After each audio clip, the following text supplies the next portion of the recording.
Welcome to Tech on Earth, a podcast aimed at bringing a practical lens to tech ethics around the world. I'm Elizabeth Ramirez, founding director of the Notre Dame IBM Technology Ethics Lab at the University of Notre Dame. Today, I'm so pleased to be joined by Dr. Shannon Vallor, professor of philosophy, Baillie Gifford Chair in the Ethics of Data and Artificial Intelligence, and director of the Center for Technomoral Futures at the University of Edinburgh. Dr. Vallor, welcome to the show. Thanks very much for having me. Excited to be here. So I'd like to begin with your personal journey to our conversation today. Tell us, how did you come to research and write about technology ethics as a philosopher, and what drew your interest to this topic in the first place?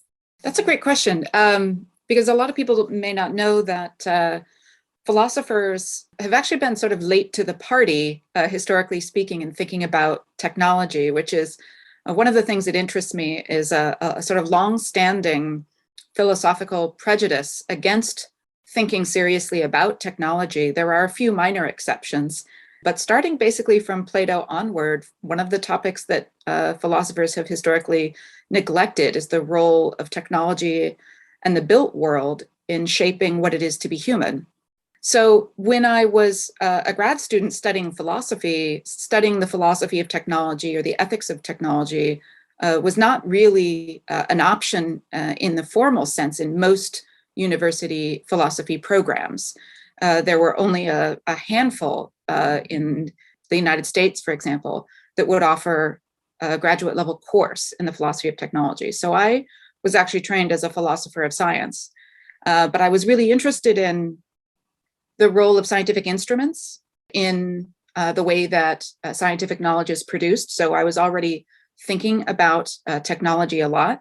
I was someone who grew up in the first generation of PCs in the early 80s and video games. So tech was always something that interested me since I was a child. So when I was studying the philosophy of science and looking at the role of technologies in scientific thinking, I wasn't planning to really broaden out into the ethics of emerging technologies. But I just so happened to teach a course on science, technology, and society at Santa Clara University, where I was working at the time. And as just one unit in the course, I chose it to focus on the ethics of technology and philosophy of technology, and particularly of emerging technologies. And the way my students came alive during that particular section, and the way that they not only were intellectually engaged, but tying it directly to struggles that they were having in their own lives with the ways that technologies like Facebook and smartphones were mediating their relationships and their speech and their moods and their attention. That was already something even in the early, first decade of the century that was beginning to become apparent. And I realized that there were so many rich philosophical problems that I wanted to better understand in this area. So I began reading and writing more deeply about the role of technology in human experience, and particularly the ways that emerging technologies were changing the human experience and our human habits and capabilities. And then that was all she wrote. That from then on, that was really my focus and remains that today. Yeah, and it's so interesting to mention this personal dimension and the really lived experience of technology, because I think we've all been acutely aware of that, through the course of the last few years with the pandemic. And this closeness to the technology is highlighting, I think, both, the positive and negative aspects of it. But just for level setting and thinking about how I'd like to frame this conversation. So you are an expert in a tradition known as virtue ethics, and you authored a widely renowned influential book on the topic, Technology and the Virtues. For those who aren't familiar with it, for a general audience, could you give us a brief overview of what virtue ethics is and how it relates to AI and other new and emerging technologies? Sure, absolutely. So virtue ethics is one of several different philosophical traditions of thinking about and talking about ethics. And what's distinct about it, and I also have written about the fact that virtue ethics resonates across different cultural traditions and appears not only in Western philosophy, for example, in Aristotle, and in the Catholic moral tradition, as well as more contemporary versions of virtue ethics. But virtue ethics also appears as a frame in the Confucian ethical tradition, and in others as well. So it's a particularly old and, if not universal, at least widely culturally accessible way of thinking about morality. And it really is rooted in the notion of character and the way in which our actions and our habits shape our moral character. So the central intuition of virtue ethics is that you are not made good by a single action, and you're not born good, but you gradually become good if you are able to do this through a practice, through a process of moral self-cultivation, where you build moral strengths, moral skills, moral dispositions through repeated practice in the real world in moral situations that call upon you to act wisely and well. And the idea of virtue is that virtues are precisely these strengths of character that we gradually build up over time. And I gravitated to it very early on, simply because I think it speaks to a truth of moral experience that most of us can recognize, which is that we, in the course of our lives, learn to become better through experience, and not by consulting a theory, not by reading a list of moral rules that we carry around with us, but learning from the moral experiences that we've had, and gradually strengthening our moral capabilities, and also our moral intelligence or moral wisdom. So I was really interested in this as a way to think about technology, precisely because what technologies do when they are new is they transform our habits. They transform the things that we do every day. And virtue ethics says that it's precisely the things that you do every day that determine the shape of your character, and your ability to live well with others. So it's your moral habits and the way you embed those in daily practices with others that allows you to become a good or wise person, and to flourish in whatever social environment that you're in, and to help others flourish with you. And so if technologies radically reshape our moral habits, then they have the potential to either greatly improve or greatly diminish our capabilities for living well with one another. Yeah, and in your book, I believe you call these technomoral virtues. And in fact, now you direct a center bearing the same term, the Center for Technomoral Futures. So for those who aren't familiar with the term, what do you mean by technomoral, and why use that specific framing? Yeah, that's another great question. So one of the things that I think has really been a misfortune for the human family is the way that our framing of technology and morality has tended for a very long time to treat these as separate and independent aspects of the human experience.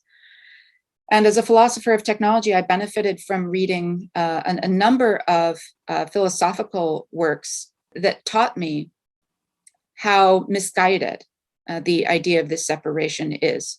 So the separation is usually framed in this way, that morality is about values, about judgments that we make about what's good or bad, and that technologies are just things that are neutral, that they have no values, that they are just instruments that can be used for good or bad purposes, but that those good or bad uses are separate from the technology and what it is. So that's what we call the thesis of technological neutrality. And that's a falsehood. It is deeply and deeply mistaken. And the reason for that's quite clear when you think about it, is that humans build technologies for reasons. We don't innovate randomly or arbitrarily. We design things to meet perceived or genuine needs, to satisfy things that we think ourselves or others will want.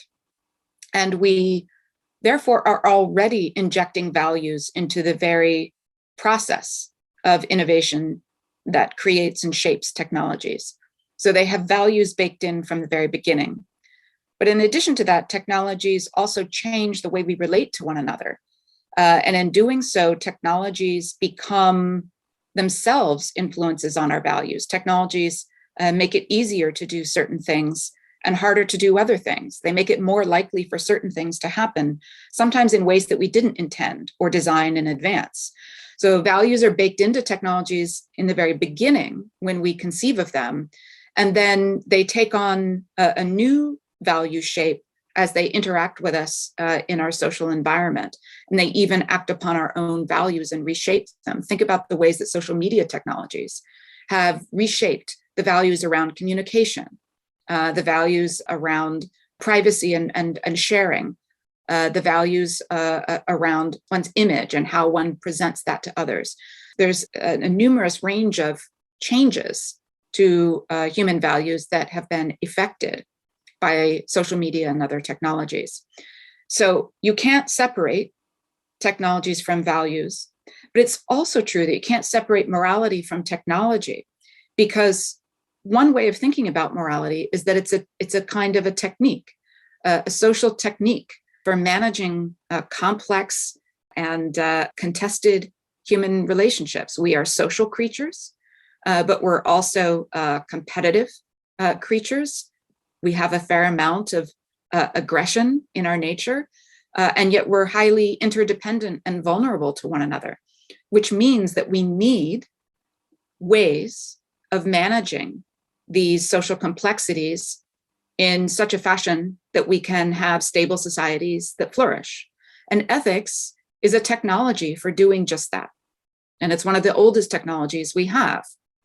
So it's really important then for me to realize that this habit that we have of treating technology and morality as entirely independent, separate areas of study or interest is actually part of the problem of why our society is struggling right now to align innovation and economic growth and scientific progress with social and political flourishing.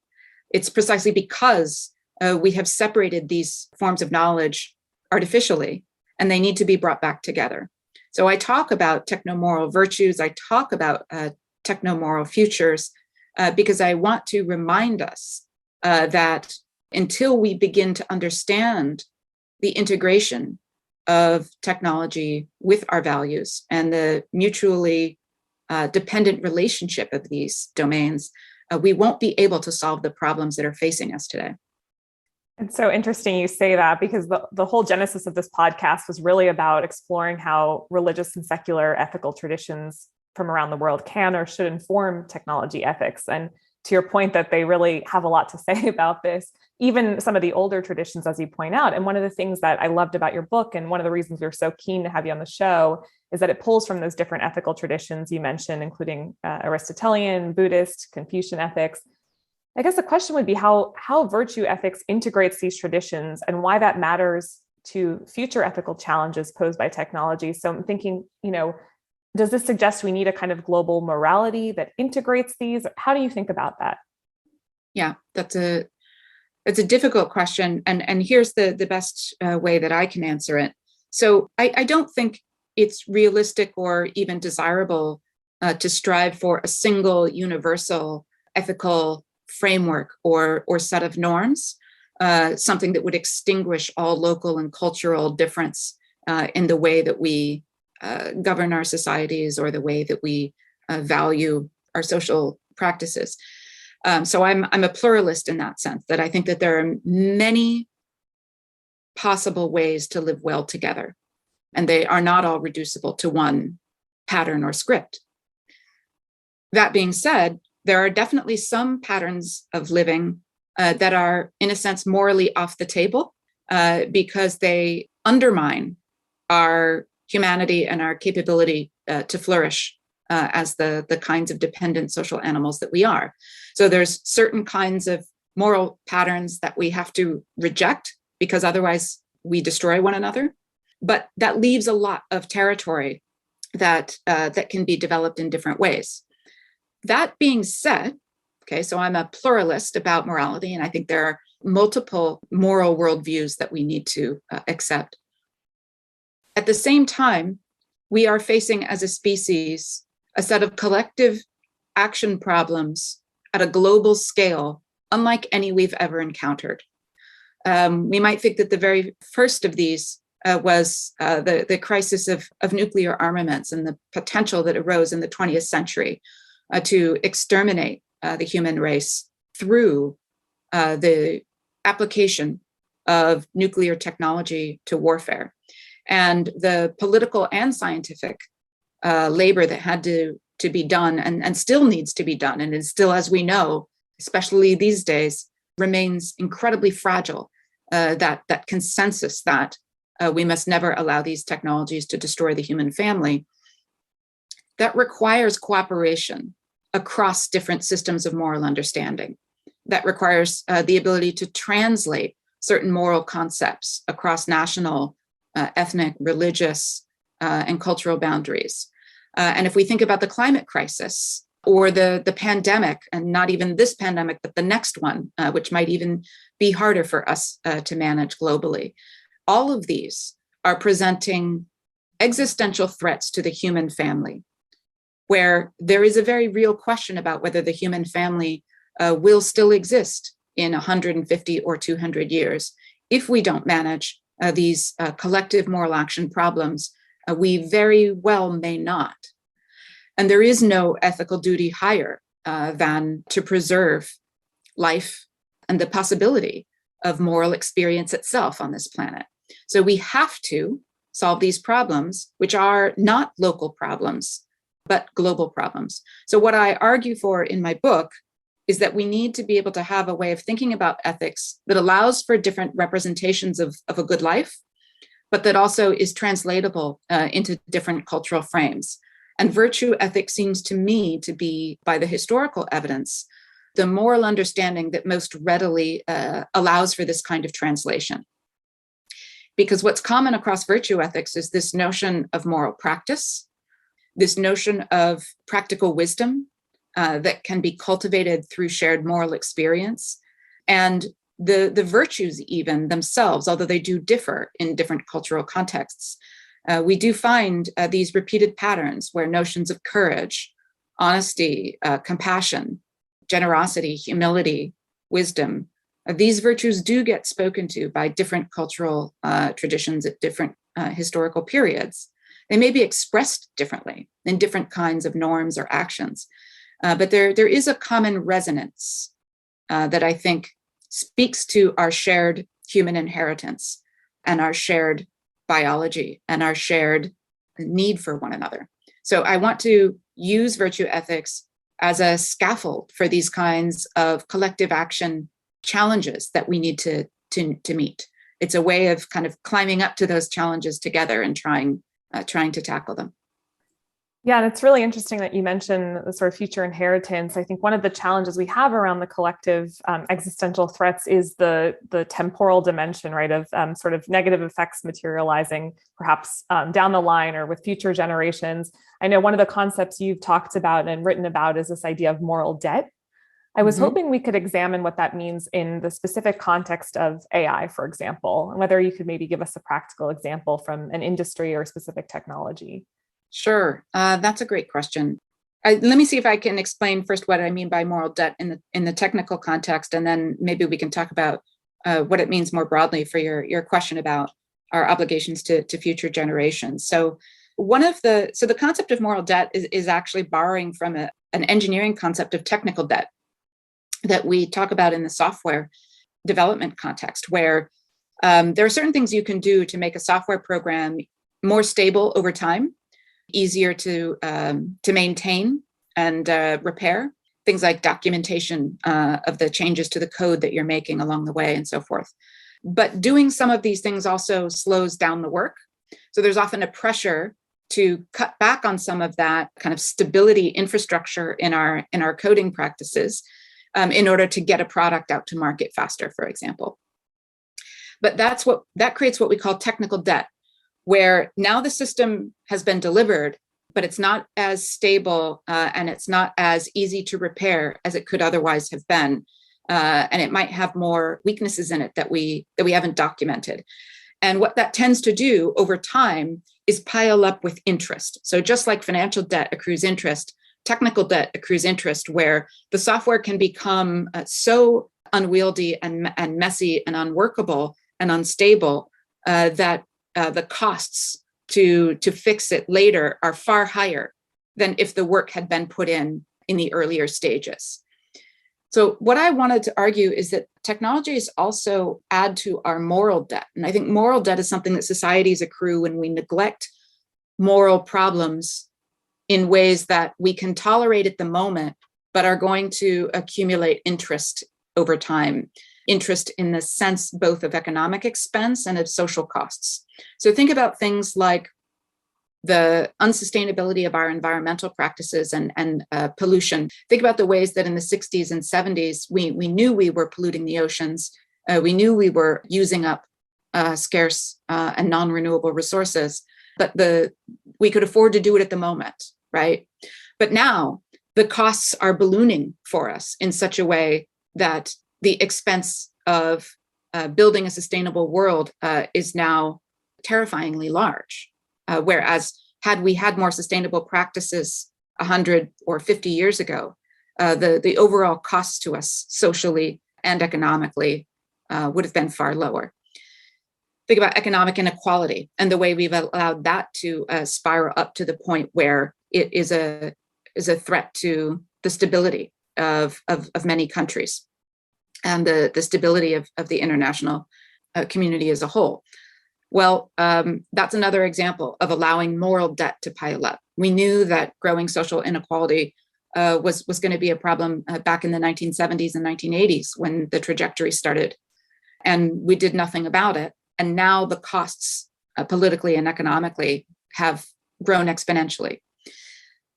What I think AI is doing potentially is creating yet another sort of moral debt. And it's a combination of the technical debt and the moral debt. So basically, AI systems are being used as band-aids or sort of easy technical fixes for big social problems, like the problems involved in distributing public benefits in a fair and equitable way, or the economic challenges of keeping competitive with the global economy. A lot of businesses, a lot of governments are rushing to use AI to save time and save costs, but they're often implementing AI in ways that are not robust, not particularly safe, that tend to amplify social injustices and inequalities. And those costs are going to come due. Those costs always come due. And so what I want to get people thinking about is how we can develop AI and other new technologies in ways that are more morally solvent, right? If you use that don't begin at the very start of an implementation of a new AI system with this mountain of moral debt that's only going to grow and become unmanageable in a short amount of time. And I have plenty of examples of this, and they don't all involve AI. Sometimes they involve relatively simple algorithmic tools. So if you look at the ways that many agencies in the United States, government agencies, have implemented algorithms to automate the process of fraud detection. So in Michigan, a system called Midas was implemented a number of years ago that was not properly developed or built with the kinds of guardrails that were needed to make sure that the way that it was flagging cases, applications for unemployment insurance as fraudulent was in fact accurate, because it turns out it was actually running at a false positive rate of over 75% for several years, meaning the vast majority of the people that it flagged as committing fraud were innocent. And yet the system was allowed to run for cost reasons in an automated manner where it was generating fines and generating letters accusing people of fraud, cutting people off from the benefits to which they were entitled as citizens. And tens of thousands of people had their rights denied and their livelihoods damaged by the application of the system. And the government of Michigan is still, I believe, going through the legal process of paying out for this improperly implemented system. So it's an example of both technical debt and moral debt that also compounded people's distrust in their government, people's distrust in technology, and that has ripple effects and costs down the line as well. So my argument with respect to AI is that if AI is going to be of any use to us in the long term, we need to start paying attention to the moral debt we're accumulating with these careless applications of it. And we need to develop it in a way that's responsible and accountable and contestable. And that's the only way to prevent it from amplifying the moral debt that we're already carrying at unsustainable levels.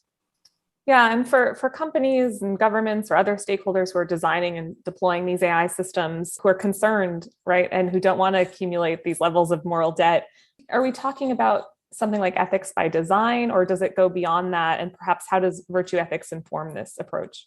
Yeah, I think we need a multi-pronged approach. So ethics by design is an important part of the process that ensures, for example, that the values that I spoke about earlier that are always embedded in technologies are made explicit, that we're aware of the values that our technologies are being designed to promote, and aware of the values that they might promote unexpectedly or without us having intended that to happen. And so the values and design approach, for example, can help us ensure that the values don't remain hidden. And ethics in design can make sure that the right values, the values that are compatible with justice and human well-being, are the ones that the systems are designed to facilitate. But as I've mentioned, we don't actually always have the ability to predict what these systems will do when they're out in the world interacting with us. And we've seen that again and again. So it's not enough to just have ethics be involved at the design process, where the virtues of designers might be the most relevant ones. For example, the ability of a designer to apply the virtue of humility to their choices, to recognize that failure, as undesirable as it is always a possibility, and then to think about what are the modes by which this thing that I'm building could fail, and if it fails, who's it going to hurt, and how can I mitigate that? How can I protect people from those failures? So the virtues of humility and courage and wisdom are really, really important for designers, but they're not the only ones. We need systems that actually are studying how the technologies are working in the world. What are the impacts they're actually having? So people have proposed various forms of algorithmic auditing or other forms of algorithmic governance that can actually see if the expectations that the designers had, even their best intentions, are in fact mirroring how the technology is actually changing the world and changing us. So we need virtues of accountability and responsibility on the side of those who are deploying the technologies, whether or not they actually designed them. So companies that purchase these technologies have to take responsibility for the effects that they're having.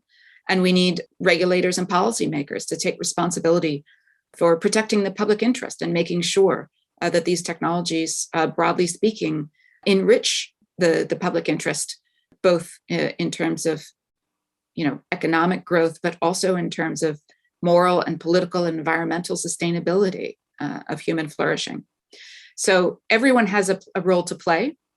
And I don't think that the technomoral virtues are something that only software developers or designers or computer scientists and AI researchers are responsible for developing. I think we all engage with technologies and in one way or the other have a role to play in making sure that they're restored to a place that I think all technology belongs, which is as a support for human flourishing, something that enhances our capabilities to live well, not something that takes over from us, not something that replaces us, but something that makes us better and makes us able to live better with one another.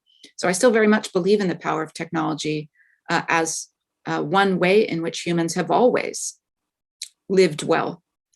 But we have to be able to understand the role that we play and the responsibilities that we have for ensuring that alignment of technology and human flourishing is stable. So full circle, because we began with talking about habits and things that we do every day, and it feels that expanding that beyond individuals to entities, to society, thinking about maintenance and repair and iterative processes around this are really critical. So thank you so much for such a robust conversation, so aligned with what we're trying to do with this podcast. So Dr. Vallor, I really appreciate you joining me in conversation today, and I look forward to continuing the conversation with you in the future. Thank you so much. I've really enjoyed the conversation. Tech on Earth is a production of the Notre Dame IBM Technology Ethics Lab. For more, visit techethicslab.nd.edu.